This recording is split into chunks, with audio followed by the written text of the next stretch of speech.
Bismillahirrahmanirrahim. Assalamualaikum warahmatullahi wabarakatuh. Alhamdulillahirabbil alamin wassalatu wassalamu ala sayyidina Muhammadin wa ala alihi wa ashabihi ajma'in, amma ba'du. Bapak-bapak, ibu-ibu, para jamaah yang berbahagia, alhamdulillah pada kesempatan kali ini kita bisa kembali bersama-sama mengkaji kitab Aqidatul Awam beserta syarah dan dalil-dalilnya. Pada kesempatan kali ini kita akan membahas satu nama Nabi yang berikutnya. Pada kesempatan yang lalu sudah kita bahas beberapa nama, dan pada saat ini kita akan membahas tentang Nabi Yusuf alaihissalam. Di dalam Al-Quran Allah menceritakan kisahnya Nabi Yusuf dalam satu surat yang mungkin khusus yang diberi nama surat Yusuf. Di situ kita bisa mendapat banyak pelajaran bagaimana tauhid seorang Nabi Yusuf yang harus kita contoh baik di masa kecil, di masa remaja, dan di masa dewasa. Kita bisa bagi dalam 3 tahap untuk memudahkan kita mengupas cerita atau kisah-kisah yang indah, yang penuh hikmah yang diceritakan oleh Allah tentang Nabi Yusuf. Di dalam Al-Quran, dalam surat Yusuf diawali dengan ketika Nabi Yusuf kecil bermimpi melihat 11 bintang dan bulan serta matahari bersujud kepadanya. Dikatakan di dalam surat Al-Yusuf, kemudian Nabi Yusuf menyampaikan mimpinya kepada bapaknya, "Bapak, saya bermimpi seperti ini." Lalu Nabi Yakub berkata kepada Nabi Yusuf, "Jangan kau ceritakan mimpimu itu kepada saudara-saudaramu agar kau tidak dianiaya." Bapak-bapak, ibu-ibu yang dirahmati Allah, mungkin di antara kita itu ada yang tidak memperhatikan mimpi-mimpinya, baik di masa kecil, di masa sekarang, ataupun di masa yang lalu. Padahal kita bisa melihat mimpinya Nabi Yusuf itu bermakna. Dan bukan hanya mimpinya Nabi Yusuf yang bermakna, kita juga bisa melihat mimpinya Raja Fir'aun, Raja Namrud, juga raja yang dimana Nabi Yusuf itu berada nanti, itu juga bermakna.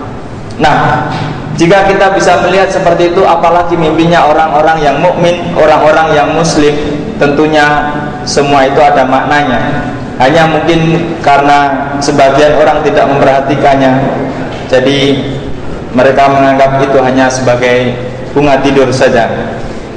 Dikatakan di dalam surat Yusuf, "A'udzubillahi minasyaitonirrajim. Bismillahirrahmanirrahim. Alif lam ra. Tilka ayatul kitabil mubin. Inna anzalnahu Qur'anan Arabiyyan la'allakum ta'qilun. Nahnu naqussu 'alaika ahsanal qasasi bima auhayna ilaika hadzal Qur'an wa in kunta min qabli laminal ghafilin." Allah menyampaikan di dalam surat Yusuf ini bahwa Al-Quran adalah kitab yang diturunkan kepada Nabi Muhammad SAW. Di situ juga menceritakan bagian-bagian penting di dalam kehidupan manusia yang telah lalu dengan seindah dan sebaik-baiknya cerita. Kita tahu bahwa setiap cerita, setiap sejarawan itu akan menulis sejarah sesuai dengan yang dia mampu pandang. Akan tetapi Allah itu lebih komprehensif ketika memandang suatu masalah. Kita bisa melihat atau menggambarkan ketika kita melihat sebuah balapan lomba Formula 1 misalnya. Ketika ada satu mobil yang tabrak atau menabrak atau terpercik api, maka kadang-kadang yang melihat adalah pembalap yang di belakang. Sebagian penonton yang di depan mungkin mempunyai gambaran yang lain, yang di samping mempunyai gambaran yang lain. Nah, yang paling komprehensif yang bisa menceritakan masalah itu adalah yang memegang kendali beberapa kamera di tempat itu, yang punya atau controlling room. Nah, dalam kehidupan manusia sebenarnya tidak jauh dari itu. Allah lah yang punya controlling terhadap setiap makhluknya itu. Dari sisi mana saja Allah tahu ceritanya. Maka di dalam surat Yusuf ini jelas sekali ketika Allah menggambarkan, mengisahkan Yusuf dengan sebaik-baik cerita. Untuk apa? Ini kalau saya pahami ketika saya baca satu surat Yusuf ini menceritakan kepada Nabi Muhammad, Allah menceritakan kepada Nabi Muhammad agar punya semangat lagi. Karena nanti di akhir ini akan kelihatan betapa Nabi Yusuf itu susahnya lebih dari kau lah, berkata gitu. Jadi Nabi Yusuf itu lebih susah daripada engkau dalam berdakwahnya. Dikatakan awal mula kisahnya Nabi Yusuf itu berawal dari mimpinya. Ketika mimpi itu disampaikan kepada bapaknya, kenapa bapaknya kemudian jangan kau sampaikan mimpimu kepada saudara-saudaramu yang lain? Kenapa? Karena kalau kita bisa lihat, Nabi Yakub sebenarnya sudah bisa menakbirkan mimpinya Nabi Yusuf ini. Maka, mimpinya ini berbahaya. Maksudnya, kalau saudara-saudaranya tahu, maka akan lebih parah apa yang dilakukannya daripada apa yang sudah terjadi. Maka kemudian Nabi Yakub melarang untuk menceritakan mimpinya.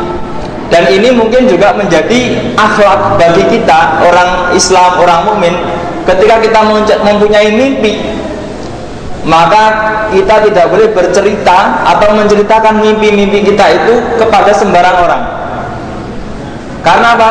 Karena kalau kita cerita pada orang, kemudian orang itu mampu menakwilkan mimpi dan dia tahu, maka kadang-kadang setan itu akan menghasut orang itu untuk menghalangi kita. Misalnya contoh kecil, kita bermimpi yang artinya misalkan jadi pemimpin misalnya.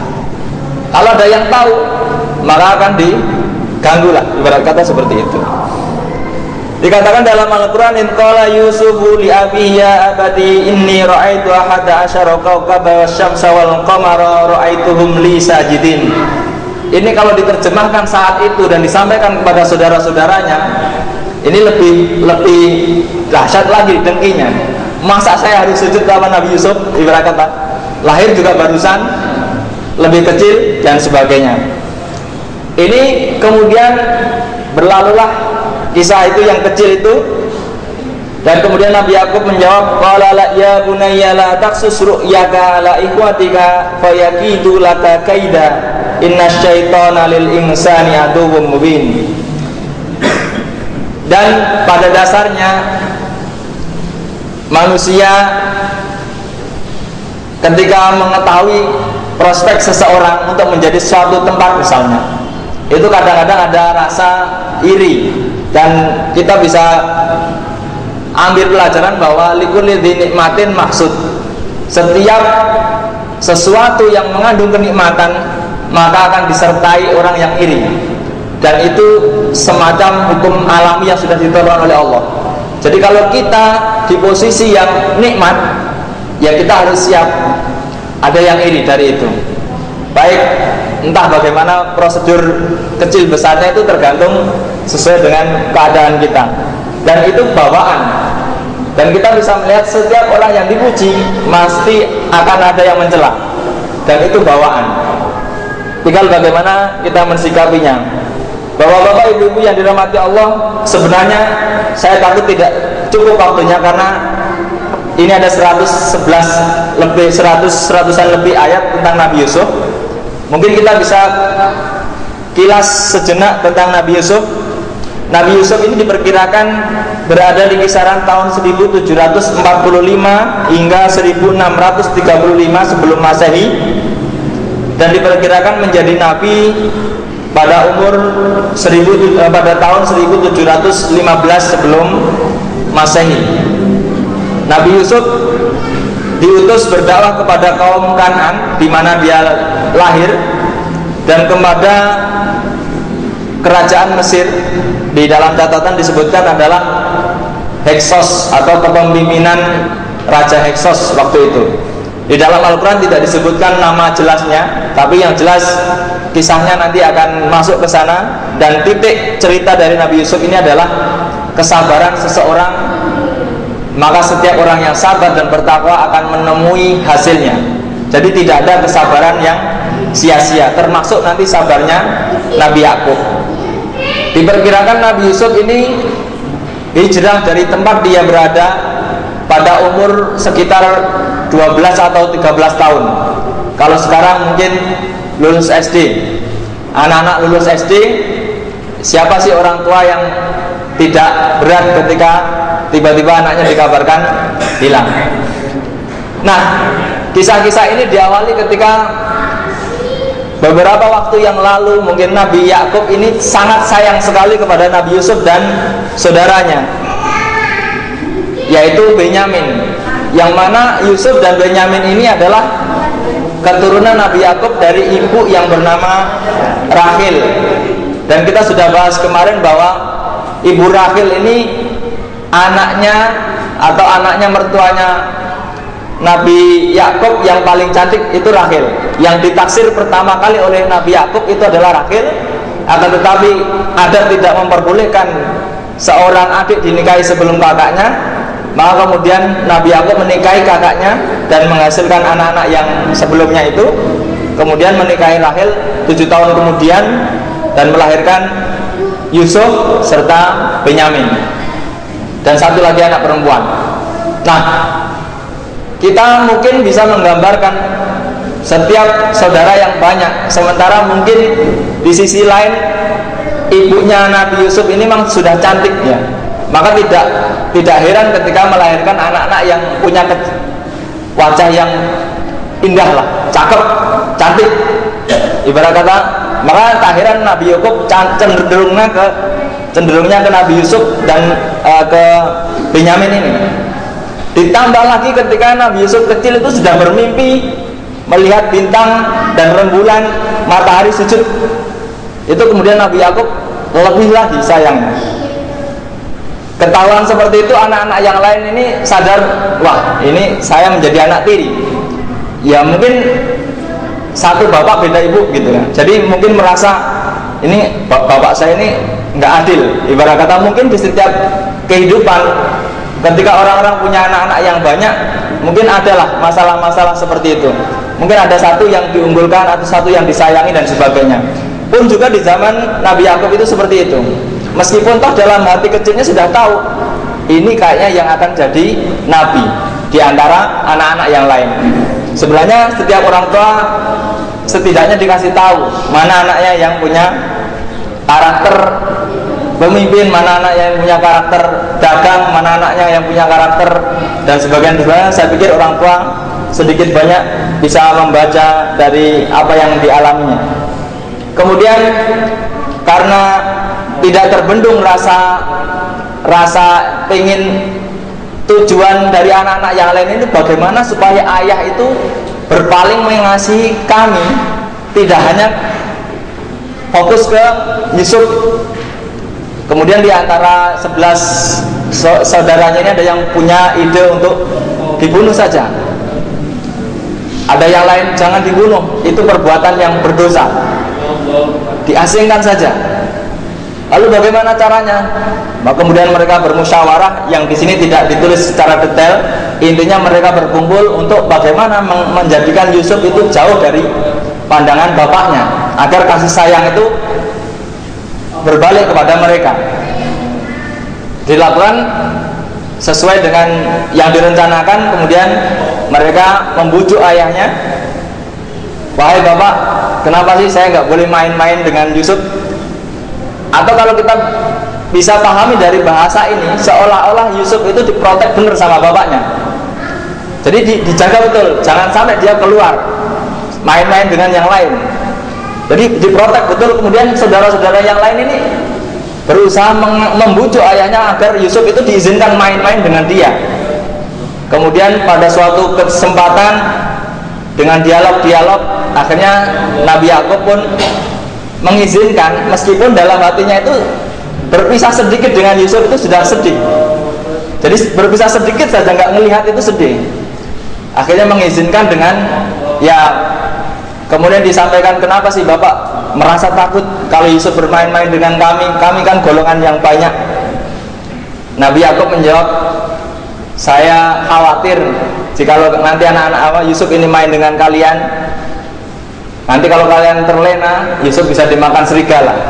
Ini sebenarnya dalam tafsir banyak dikisahkan, bisa jadi Nabi Yakub ini sebenarnya menyindir anak-anaknya yang lain ini, atau bisa jadi juga mengatakan serigala yang secara hakiki. Soalnya mungkin sudah tahu watak dan lain-lainnya, sehingga dari awal sudah dikasih tahu, jangan kau ceritakan mimpimu pada mereka. Itu berarti Nabi Yakub sudah tahu watak-watak anak-anaknya yang lain. Maka kemudian seperti itu. Kemudian diizinkan dan diizinkan, kemudian terjadilah apa yang terjadi. Nabi Yusuf waktu itu belum jadi nabi, kemudian bermain-main dengan saudara-saudaranya di tempat yang jauh. Kita mungkin bisa gambarkan lah mainnya anak-anak gurun ya, mungkin jauh lah gitu ya, main-main entah kemana-kemana, dan sudah ditentukan saudara-saudara ini pada dasarnya juga dia tahu hukum yang benar itu tahu, makanya dia tidak membunuh tapi hanya mengasingkan. Kemudian Nabi Yusuf ibarat kata sebagaimana supaya nggak lari ya diikat, kalau bahasa logikanya diikat, kemudian bajunya diambil. Kita tahu baju orang-orang Arab ya mungkin gamis lah seperti itu, kalau diambil otomatis Nabi Yusuf satu sisi kalaupun nggak diikat dia malu untuk berjalan karena nggak ada pakaian, atau kalau nggak itu diikat ditaruh di sumur kalau nggak salah. Ya perkiraan kalau saya dulu menggambarkan sumur di kampung kakek saya itu begitu dalam.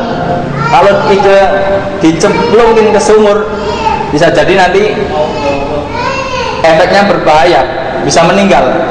Saya pikir itu adalah sumur yang tidak seperti yang ada di Indonesia, tapi mungkin sumber air yang dimana letaknya agak menurun ke bawah seperti sendang. Kalau bahasa di Indonesia mungkin disendang gitulah, disendang. Maka kemudian Nabi Yusuf itu delik kalau bahasa Jawa. Kalau ininya menutup diri dengan batu-batu itu agar tidak ketahuan orang, karena pakaiannya diambil saudara-saudaranya dan saudara-saudara ini pulang. Kemudian saudara-saudaranya istilahnya mengambil darah domba untuk dilumurkan di pakaian Nabi Yusuf. Sore kemudian anak-anak yang lain ini sampai ke rumah, kemudian menyampaikan kepada bapaknya dengan tangisan-tangisan palsu. Kemudian lapor kepada bapaknya, wahai bapak, ini begini-begini terjadi begini, Yusuf dimakan serigala. Ternyata anak-anaknya ini menggunakan kata-kata yang dikeluarkan oleh Nabi Yakub sebelumnya. Ketakutan yang ditakutkan oleh Nabi Yakub itu sebelumnya itu dipakai hujah untuk anak-anaknya itu, kemudian membuat rekayasa. Akan tetapi ternyata namanya orang tidak jujur ya, itu kadang-kadang lupa bajunya ternyata itu nggak robek, tapi dilumuri darah. Lah Nabi Yakub ini orangnya tenang, jadi orang yang tenang ketika ada masalah seperti itu nggak langsung ini dicek kebenarannya ini seperti apa. Nabi Yakub melihat, loh bajunya kok utuh, tapi kok ada darahnya. Kemudian ditanya kepada anak-anaknya, bagaimana serigala itu memakan Yusuf? Ternyata lah kok bajunya nggak robek sama sekali. Kemudian tidak ada jawaban dari anak-anaknya ini. Ini satu sisi. Kemudian Nabi Yakub mengatakan, ini ya siasat kalian saja. Sudahlah, fasobrun jamil. Kemudian Nabi Yakub, sudahlah, fasobrun jamil. Nah, apa sih sobrun jamil? Sobrun jamil itu kata Nabi adalah as-sabr fi sodamatil ula. Orang yang mampu sabar di awal terjadinya sesuatu, itulah sobrun jamil. Bukan orang yang lama-lama nanti jadi sabar, itu bukan. Sobrun jamil itu orang yang ketika tertimpa musibah, saat itu pula dia sabar, itu sobrun jamil, maka nilainya tinggi. Kemudian berlalulah Nabi Yusuf, kemudian menjadi orang yang ibarat kata kalau bahasa kasarnya sih secara pandangan manusia hina lah, karena tertinggal di situ, telanjang dan sebagainya. Kemudian berlalulah ada orang ngambil air dan dia kebawa oleh itu, kemudian ternyata dijual dengan harga yang murah. Karena mungkin waktu itu ada budaya-budaya tanggung jawab ya, kalau kita punya budak ya harus ngasih makan budaknya, misalkan seperti itu. Mungkin yang nemu ini orangnya takut untuk menghidupi Yusuf atau menghidupi orang yang ditemui itu, kemudian dijual lah dengan harga yang murah. Kalau dikatakan dalam Al-Quran, wasarau bisamanin baksin darahima ma'dudah, dijual dengan harga yang murah, padahal belum tahu siapa dia. Kadang-kadang orang yang diremehkan seperti Nabi Yusuf itu kadang-kadang di akhirnya nanti jadi orang besar. Kadang-kadang seperti itu, dijual murah, padahal kalau dia mau meramut itu lebih besar sebenarnya nilainya. Kemudian dibelilah. Di dalam Al-Quran tidak dikatakan kemudian dibeli, tidak. Jadi cukup wastarahu bisamanin baksin. Jadi bahasa Al-Quran sebenarnya di dalam surat Yusuf ini sangat indah sekali. Ketika sudah dijual dengan harga yang segitu, otomatis ada pembelinya. Maka dikatakan di dalam ayat lain, kemudian tiba-tiba ceritanya seorang menteri Mesir itu berpesan kepada istrinya, coba engkau rawat anak ini, barangkali dia akan menjadi bermanfaat buat kita, atau kita ambil anak saja. Nah, dari kata-kata ini kita bisa lihat ternyata menteri dan istrinya ini belum punya anak, maka dia berkeinginan untuk mengangkat Yusuf sebagai anaknya atau sebagai budaknya. Akan tetapi waktu itu posisi Nabi Yusuf sebagai budak sebagaimana budak-budak yang lain. Kita tahu bahwa menteri yang membeli Yusuf ini adalah menteri yang punya kedudukan tinggi, atau bisa dikatakan Perdana Menteri di Mesir waktu itu.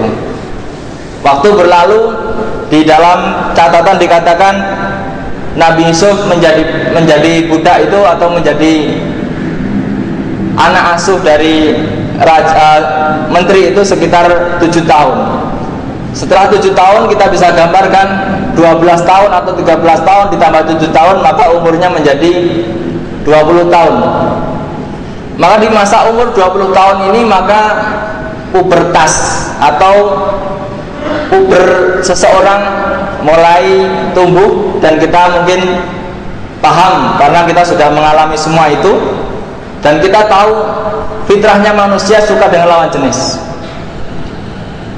Perkembangan hari demi hari, ternyata Imro'atul Aziz ini, istri dari orang yang mulia itu, punya ketertarikan kepada Nabi Yusuf.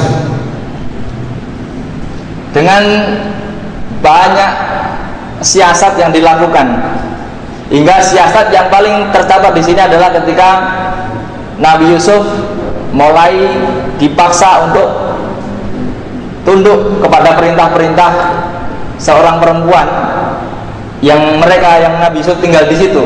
Di dalam bahasa Al-Quran dikatakan,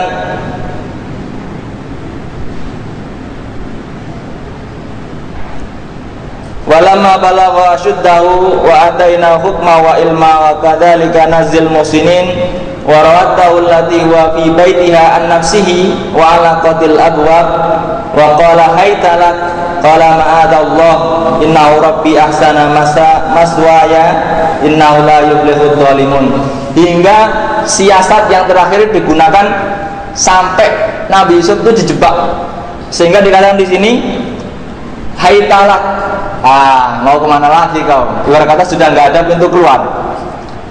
Mungkin dengan cara-cara yang siasat-siasat ya, mungkin lebih banyak perkembangannya di saat ini. Mungkin sudah dikunci pintunya. Hai talak, sekarang mau kemana kau? Ibarat kata gitu. Hingga akhirnya di dalam ayat selanjutnya, walaqad hammat bihi wa hamma biha laula an ra'a burhana rabbih.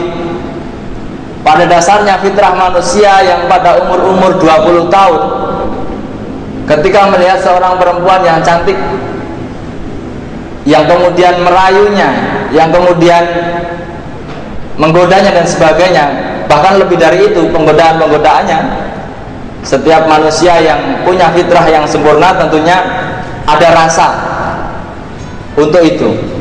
Nah, di sini dikatakan bahasa Quran sangat halus. Walaqad hammat bihi, diawali dengan hammat. Perempuan itu bernafsu kepada Yusuf. Kemudian wa hamma biha, Yusuf pun begitu.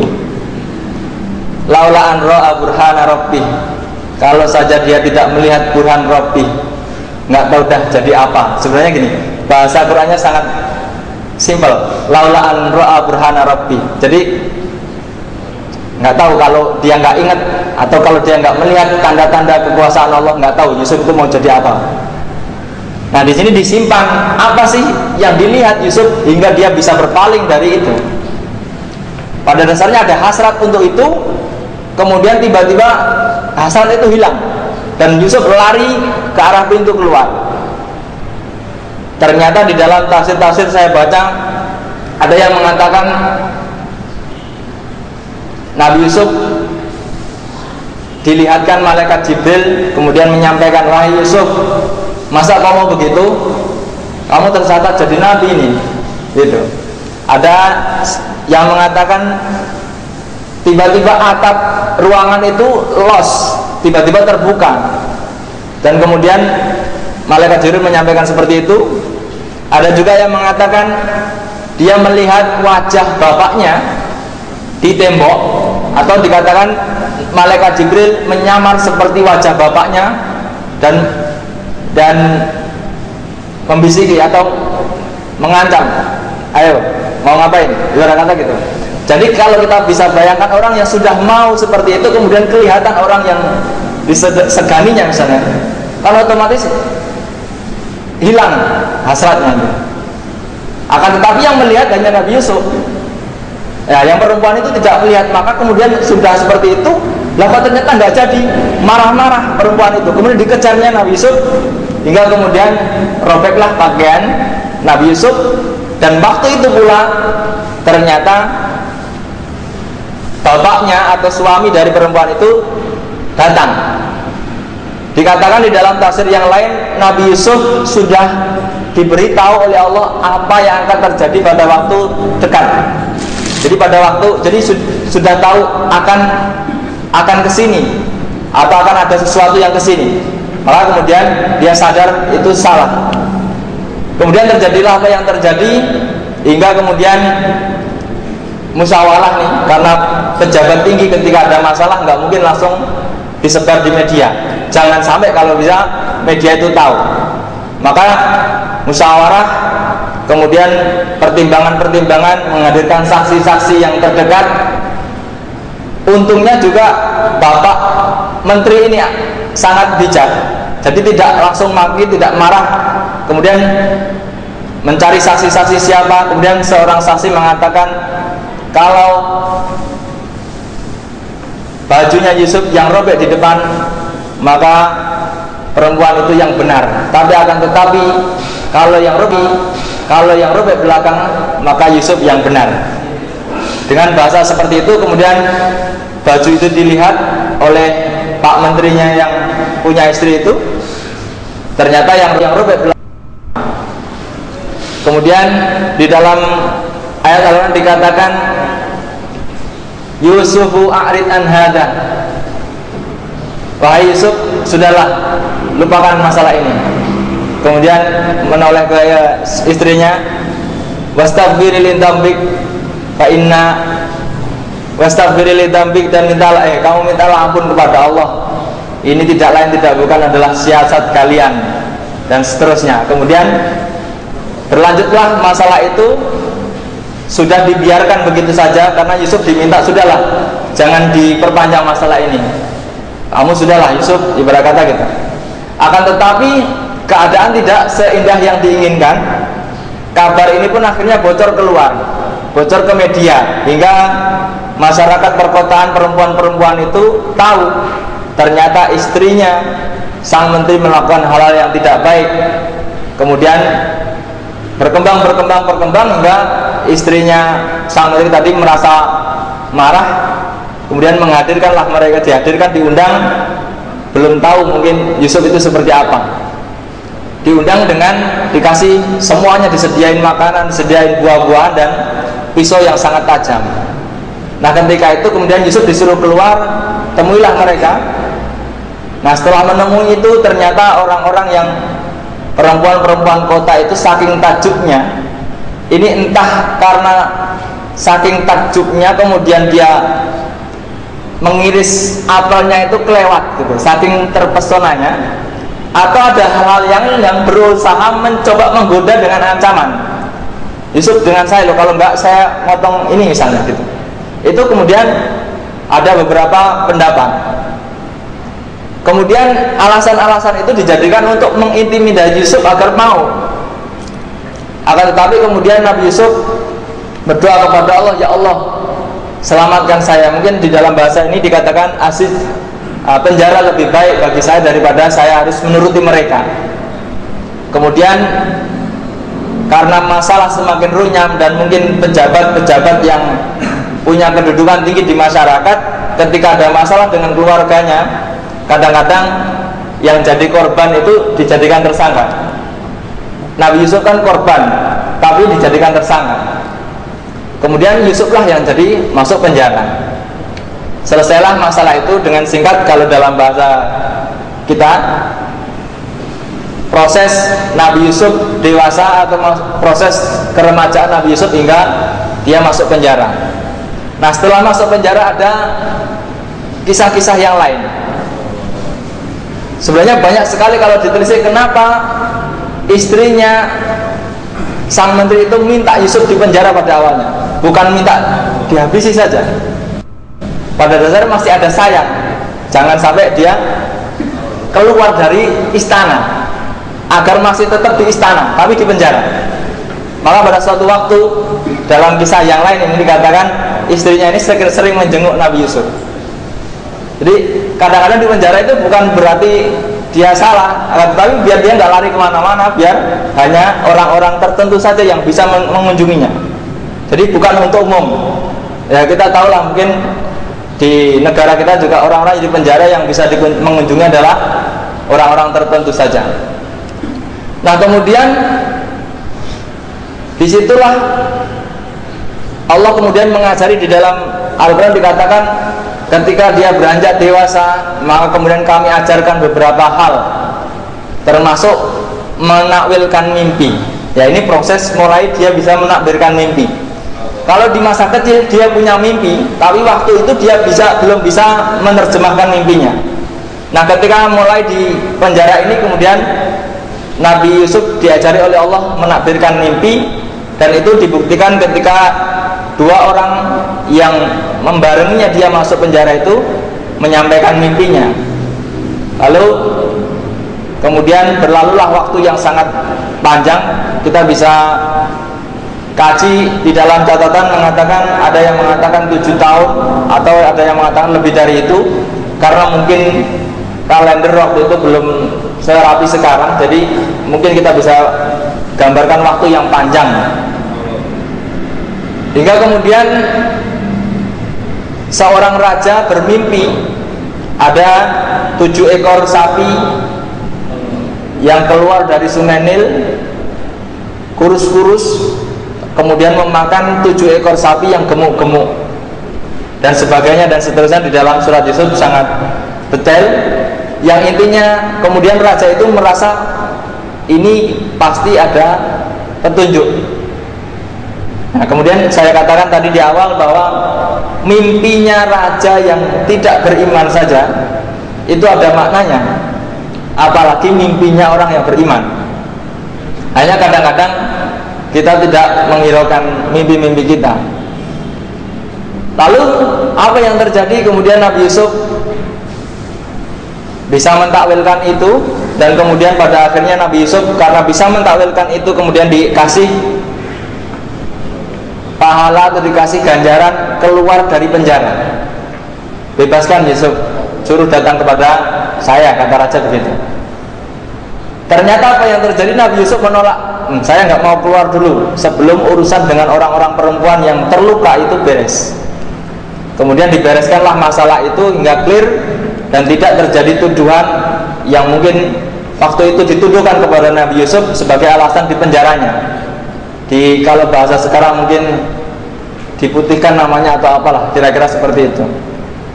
Kemudian Nabi Yusuf keluar dan kemudian menjadi menteri keuangan atau bendaharawan dan sebagainya karena mungkin punya kecerdasan yang lain. Hingga pada suatu ketika periode dewasa adalah Nabi Yusuf menjadi seorang menteri ini. Kemudian kembali kepada keluarganya Nabi Yakub. Ternyata di tempat Nabi Yakub berada itu terjadi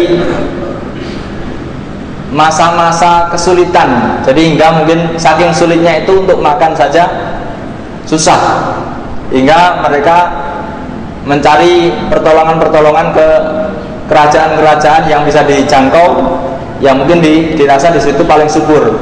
Dan kita tahu waktu itu Mesir itu daerah yang paling subur waktu itu, karena Sungai Nil itu di daerah Kairo dan seterusnya itu lumayan hijau ininya, buminya. Kalau kita lihat di peta sekarang itu mungkin Nil, dan kemudian di ujung Nilnya itu ada daerah yang hijau.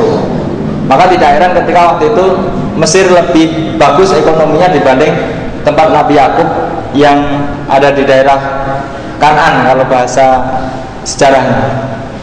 Hingga terjadilah apa yang terjadi ketika saudara-saudaranya datang kepada Nabi Yusuf ini. Kemudian Nabi Yusuf ngerti, oh ini saudara saya. Tetapi saudara-saudaranya itu tidak tahu kalau dia Yusuf. Kenapa? Kita mungkin pernah keluar negeri. Kalau kita pernah keluar negeri minimal 6 tahun, maka ketika kita pulang kembali, kita tidak akan mengenal anak yang waktu kita tinggal itu umur 11 tahun.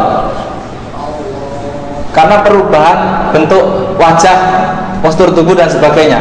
Akan tetapi mereka akan tetap mengenal kita, karena kita sudah tidak berubah. Jadi anak-anak, maka Nabi Yusuf itu keluar adalah umur 12 tahun. Otomatis wajahnya di saat 12 tahun dengan wajahnya di saat dia berumur 30 tahun itu sudah berbeda. Akan tetapi saudara-saudaranya yang lebih tua itu wajahnya sudah tidak berubah.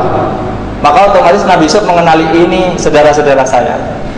Tapi mereka tidak mengenali Nabi Yusuf. Kemudian Nabi Yusuf, kalau di dalam bahasa kita mungkin iseng gitu ya, atau mungkin bahasa kasarnya ya kita balas sedikit lah gitu.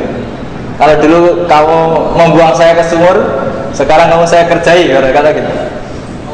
Nabi Yusuf menjadi bendaharawan, dan ketika saudara datang minta bantuan makanan, kemudian dibantu beberapa waktu, kemudian pada akhirnya Nabi Yusuf mengancam, oke, besok lagi kalau kesini syaratnya kalian harus membawa saudaramu yang seayah, yaitu Benyamin. Yang Benyamin itu tentu saja tidak boleh keluar oleh bapaknya, karena sudah takut terjadi sebagaimana Yusuf. Hingga kemudian terjadilah apa yang terjadi, hingga banyak sekali kisahnya. Hingga kemudian ada kisah di saat Benyamin sudah sampai di tempat Nabi Yusuf, kemudian direkayasa agar bagaimana Benyamin itu ditahan dan tidak boleh pulang. Maka dibuatlah rekayasa dengan tuduhan Benyamin mencuri piala sang raja, karena di kantongnya ada itu. Kemudian Benyamin ditahan, dan kemudian ada satu saudaranya lagi yang karena sudah berjanji kepada bapaknya, maka saya tidak akan pulang sebelum Benyamin dilepaskan. Akhirnya saudara-saudaranya yang lain pulang kepada Nabi Yakub dan menyampaikanlah berita itu. Dan kemudian terjadi lagi. Kemudian Nabi Yakub pada akhirnya merasa sebagaimana yang awal, ini ulah kalian saja yang memandang baik perbuatan-perbuatan kalian. Kemudian Nabi Yakub berpesan kepada anak-anak yang lain, coba carilah berita tentang Yusuf dan saudaranya Benyamin itu sampai kemana. Sementara di posisi Nabi Yusuf ketika Benyamin ditahan itu sudah dikasih tahu, jangan khawatir, saya itu Yusuf, saudaramu. Pada dasarnya kangen gitu. saya Yusuf saudaramu. Hingga pada kesempatan lain, hingga saudara-saudara datang lagi dan disuruh membawa seluruh keluarganya ke Mesir. Hingga kemudian pada akhirnya Nabi Yusuf menghormati orang tuanya dan menempatkan pada tempat yang mulia. Mungkin ya kalau kita bahasakan di tempat yang mulia lah, tamu atau mungkin tamu-tamu khusus kenegaraan seperti itu. Dan disitulah kemudian saudara-saudaranya itu menghormati Yusuf dengan candaan, saya ini Yusuf saudaramu. Kemudian saudara-saudara yang lain itu merasa heran, anta Yusuf? Gitu. Kau beneran Yusuf? Beneran, saya Yusuf. Hingga kemudian terjadilah, oke lah, yang lalu biarlah berlalu, saya memaafkan kalian dan semoga Allah mengampuni kalian. Jadi kalau bisa diambil hikmah, ketika kita didolimi orang, pada dasarnya kita boleh membalas sesuai dengan perlakuan mereka. Akan tetapi ketika kita mampu memaafkan, maka itu lebih baik. Maka Nabi Yusuf pun seperti itu, mungkin tidak terlalu buruk, ibarat kata sesuai lah, tidak sejauh yang dilakukan oleh saudara-saudaranya kepada dia. Kemudian dia mendoakan agar Allah mengampuni, dan pada akhirnya Nabi Yusuf berdakwah kepada kerajaan itu, meskipun toh ya semuanya tidak mudah, karena kita tahu bahwa dakwah di zaman dulu lebih susah lagi. Kemudian Nabi Yusuf dalam kisah yang lain dikatakan kembali ke tempat dia berada di kampungnya untuk bersama-sama menikmati hidup dengan bapaknya, yaitu Nabi Yakub, dalam selang beberapa tahun. Bapak-bapak, ibu-ibu yang dirahmati Allah, di sini kita bisa melihat di dalam catatan para mufassir dan ahli sejarah mengatakan bahwa antara mimpi Nabi Yusuf dengan kejadian yang sesuai, atau antara mimpinya dengan realisasi mimpi-mimpi itu jaraknya adalah sekitar 40 tahun. Jadi ketika kita bermimpi saat ini, kita nggak tahu kapan terjadinya mimpi itu. Akan tetapi kalau kita yakin kepada Allah dan kita bisa menafsirkan, insya Allah itu akan terjadi, meskipun kita tidak tahu waktunya kapan. Pun juga Nabi Yusuf itu sudah dikasih mimpi seperti itu, baru 40 tahun kemudian disampaikan di dalam Al-Quran, dan kemudian disampaikan kepada bapaknya Nabi Yakub, ya abadi, wahai bapakku, inilah mimpiku waktu itu. Inilah mimpiku waktu itu. Allah mau melebihkan sesuatu kepadaku dan kepada manusia yang lain. Pada dasarnya bukan hanya Nabi Yusuf saja yang diberi kelebihan untuk bisa menafsirkan mimpi itu. Maka di antara ulama-ulama kita mengenal ada ulama-ulama yang bisa menakwilkan mimpi, atau mungkin apa sih maksud dan tujuan diberi mimpi dan sebagainya. Mungkin kita sudah mengenal dari ulama-ulama yang kita kenal penakwil mimpi, diantaranya adalah Imam Ibn Sirin. Di dalam kitabnya saya pernah membaca bahwa mimpi itu seperti halnya keadaan kita. Kalau kitanya jujur, mimpinya jujur. Kalau kitanya berdusta, mimpinya juga berdusta. Maksudnya apa? Ketika kita berlaku semakin baik, lebih baik dan lebih baik, maka isyarah-isyarah atau ibarah-ibarah yang masuk melalui mimpi itu juga baik. Akan tetapi kalau kita masih suka berbohong, masih suka berbuat yang tidak baik, maka mimpi-mimpi itu juga tidak bisa dinamakan mimpi yang baik. Nah, diantaranya di dalam hadis pun dikatakan bahwa mimpi yang baik, mimpi yang benar adalah termasuk dari tanda-tanda kenabian. Maka biasanya para nabi itu menerima wahyu melalui mimpi-mimpinya, atau kalau sudah lebih dari itu, dalam keadaan seperti ini juga bisa menerima wahyu. Maka kemudian ketika ulama-ulama sebagai pewaris para nabi, biasanya Allah memberikan ilham baik lewat mimpi maupun hal-hal yang lain yang mungkin lebih dari itu, disesuaikan dengan kemampuan seseorang.